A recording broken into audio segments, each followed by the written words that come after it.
کیا آپ جانتے ہیں کہ محسن پاکستان نواب صادق محمد خان عباسی نے انگریزوں کا غرور کیسے ہاک میں ملایا؟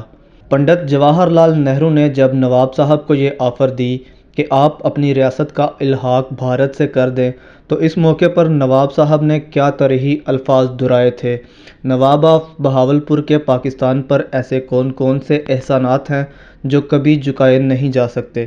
تو دوستو، آج کی ویڈیو میں ہم ہندوستان کی سب سے زیادہ خوشحال ریاست بہاولپور کے نواب سر صادق محمد خان عباسی کی بائیوگرافی جاننے والے ہیں، جن کی ریاست میں جھاڑو دینے والے ہاکروبوں اور کچرا اٹھانے والوں کو کروڑوں روپے مالیت کی رولز رائس گاڑیاں میسر تھیں۔ آپ دیکھ رہے ہیں بیسٹ انفو چینل اور میں ہوں رانا عمر فرحان۔ 29 ستمبر 1904 کے روز بہاولپور ریاست میں جشن کا سماں تھا، اور کیوں نہ ہوتا۔ 20 سالہ نواب آف بہاولپور محمد بہاول خان عباسی پنجم کے گھر میں بیٹے کی پیدائش ہوئی۔ نواب صاحب نے اپنے جگر گوشے کا نام صادق محمد خان رکھا۔ ابھی وہ بچہ 2.5 برس کا ہوا تھا کہ والد چل بسے۔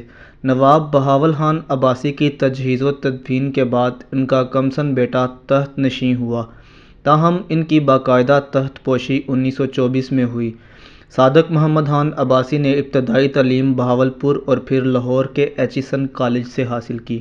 اگر ہم ریاست بہاولپور کی تاریخ کا جائزہ لیں تو صادق محمد خان عباسی کا دور حکومت بلا شک و شبہ ایک مثالی دور تھا، اور وہاں کی عوام خوشحال تھی۔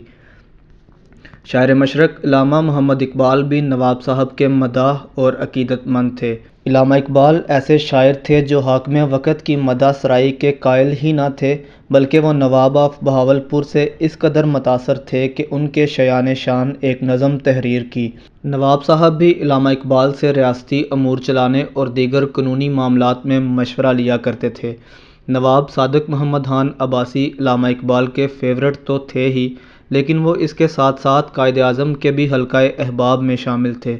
بتایا جاتا ہے کہ قائد اعظم سے ان کی دوستی 1922 میں ہوئی تھی، اور جناح صاحب بہاولپور اسٹیٹ کے سرکاری کیس میں وکیل مقرر ہوئے تھے۔ مملکت خداداد سلطنت عباسیہ کے حکمران سر صادق محمد خان عباسی کے دور کا ایک واقعہ میں آپ سے شیئر کرتا چلوں۔ ایک مرتبہ نواب آف بہاولپور بغیر کسی پروٹوکول کے لندن میں گھوم رہے تھے، جہاں انہیں شو روم پر کھڑی رولز رائس گاڑی پسند آ گئی۔ جب انہوں نے انگریز سیل مین سے گاڑی کی قیمت پوچھی تو اس نے نواب صاحب کو ایک عام ہندوستانی شخص کی طرح ڈیل کیا، اور اس کے لہجے میں حقارت اور بے عزتی دیکھی جا سکتی تھی۔ نواب صاحب چپ چاپ وہاں سے واپس اپنے ہوٹل میں آ گئے۔ اگلی صبح پورے شاہی ٹھاٹ باٹ کے ساتھ وہ اس شو روم پر پہنچے اور 6 رولز رائس گاڑیاں خرید کر بہاولپور بھجوا دیں۔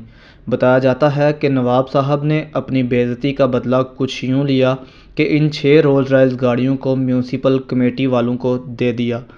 پھر کیا تھا، ان بیش بہا قیمتی گاڑیوں کے آگے بڑے بڑے جھاڑو باندھ دیے گئے۔ ہر صبح ان رولز رائس کو شہر کی صفائی اور کچرا لادنے کے لیے استعمال کیا جاتا تھا۔ جب یہ بات پوری دنیا میں پھیل گئی تو رولز رائس کی مارکیٹ ڈاؤن ہونے لگی۔ تب لوگ رولز رائس کا نام سن کر ہنستے ہوئے کہتے کہ وہی جو ریاست بہاولپور میں شہر کا کچرا اٹھانے کے لیے استعمال ہوتی ہیں۔ کچھ عرصہ بعد رولز رائس کمپنی کے مالک نے خود بہاولپور آ کر نواب صاحب سے معذرت کی اور 6 نئی گاڑیاں بھی بطور تحفہ دی، اور عاجزانہ ریکویسٹ کی کہ برائے مہربانی ہماری گاڑیوں کو اس گندے کام سے ہٹایا جائے۔ اس میں کوئی شک و شبہ نہیں کہ نواب صاحب کے دور میں بہاولپور مسلمان اکثریت والی خوشحال ترین ریاست تھی۔ یہاں اسلامی قوانین نافذ تھے، قاضی مقرر تھے، دربان کی سرکاری زبان اردو تھی، لیکن عام لوگ ریاستی زبان بولتے تھے۔ پردے کی سخت پابندی تھی، ہر شخص ترکی ٹوپی یا پگڑی پہنے نظر آتا تھا۔ رمضان اور محرم کے دنوں میں سینما گھر اور ہوٹل بند ہو جاتے تھے۔ یہاں اقلیت کو بھی مکمل مذہبی آزادی حاصل تھی۔ آپ کو یہ جان کر حیرت ہوگی کہ اس دور میں نواب صاحب اپنے خزانے سے سعودی عرب کی مالی معاونت کیا کرتے تھے۔ سعودی عرب کی سرزمین پر پہلی گاڑی نواب آف بہاولپور لے کر گئے، جو واپسی پر سعودی فرمانروا کو تحفے میں دے دی۔ تب بہاولپور کو برصغیر کے سب سے بہترین نہری نظام کی وجہ سے باغات کی سرزمین کہا جاتا تھا۔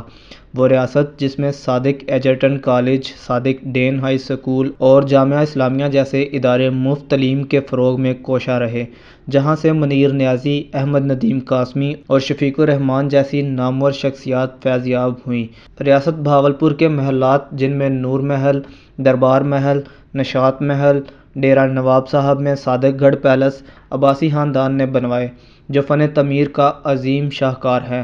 نواب صادق نے تحریک پاکستان کی لازوال جدوجہد میں قائد اعظم کی بھرپور معاونت کی۔ انہوں نے کراچی میں اپنے الشمس اور القمر محلات قائد اعظم کو دیے ہوئے تھے۔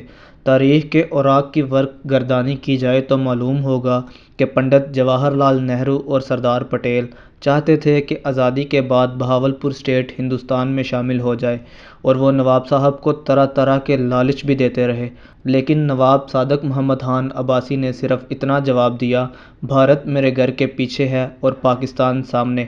اچھا انسان ہمیشہ سامنے کا راستہ اختیار کرتا ہے۔ نواب صاحب نے ذاتی مفاد کو بالائے طاق رکھتے ہوئے اپنی عوام کی امنگوں کی ترجمانی کی، اور انہوں نے 5 اکتوبر 1947 کو اپنی ریاست کو پاکستان میں مرج کر دیا۔ بہاولپور وہ پہلی ریاست تھی جس نے سب سے پہلے پاکستان کے ساتھ الحاق کیا تھا۔ قیام پاکستان کے بعد ملک کے کرنسی نوٹوں کی ضمانت ریاست بہاولپور نے دی تھی۔ تب ملازمین کو تنخواہ دینے کے لیے گورنمنٹ آف پاکستان کے پاس کچھ نہ تھا۔ تب سرکاری ملازمین کی تنخواہوں کی ادائیگی نواب صاحب نے اپنی جیب سے ادا کی تھی۔ بانی پاکستان قائد اعظم محمد علی جناح نے نواب صاحب کو محسن پاکستان کا خطاب دیا۔ وہ کہا کرتے تھے کہ پاکستان بننے سے پہلے بھی پاکستان ریاست بہاولپور کی شکل میں موجود تھا۔ جب ایرانی صدر پہلی بار پاکستان کے دورے پر آئے تو پاکستانی حکومت کے پاس اچھے برتن بھی نہ تھے جسے وہ ایرانی صدر کے سامنے پیش کر سکتے۔ اس موقع پر بھی نواب صادق نے شاہی برتنوں سے بھر کر ایک ٹرین کراچی روانہ کی، جس میں زیادہ تر برتن چاندی اور سونے کے تھے۔ ریاست بہاولپور کے آخری حکمران نواب سر صادق محمد خان عباسی 1955 کے بعد سے لندن آ کر رہنے لگے، لیکن انہوں نے خود کو سیاست کے گند سے دور رکھا۔ وہ لندن ہی میں مقیم تھے، جہاں 24 مئی 1964 کے روز وہ 60 سال کی عمر میں وفات پا گئے۔ بتایا جاتا ہے کہ 20 سالوں تک بہاولپور اسٹیٹ کی فوج کا کمانڈر ان چیف رہنے والا انگریز بھی اس موقع پر لندن میں موجود تھا۔ تب وہ اپنے شدت جذبات پر کنٹرول نہ رکھ پایا اور دھاڑے مار مار کر رونے لگا۔ تب اس نے نواب آف بہاولپور کی میت لانے والی ٹرین کے دروازے پر اتنی زور سے سر مارا کہ اس کی پیشانی لہو لہان ہو گئی۔ نواب صادق محمد خان عباسی پنجم کے جسد خاکی کو پاکستان لایا گیا اور انہیں مکمل سرکاری اعزاز کے ساتھ قلعہ دراوڑ کے شاہی قبرستان میں اسودہ خاک کر دیا گیا۔ میں امید کرتا ہوں کہ آپ کو ہماری آج کی ویڈیو پسند آئی ہوگی۔ اس طرح کی مزید ویڈیوز کے لیے ہمارا یوٹیوب چینل سبسکرائب کر لیں۔ ملتے ہیں بہت جلد ایک نئی تاریخی، تحقیقی اور معلوماتی ویڈیو کے ساتھ۔ اللہ آپ کا حامی و ناصر ہو۔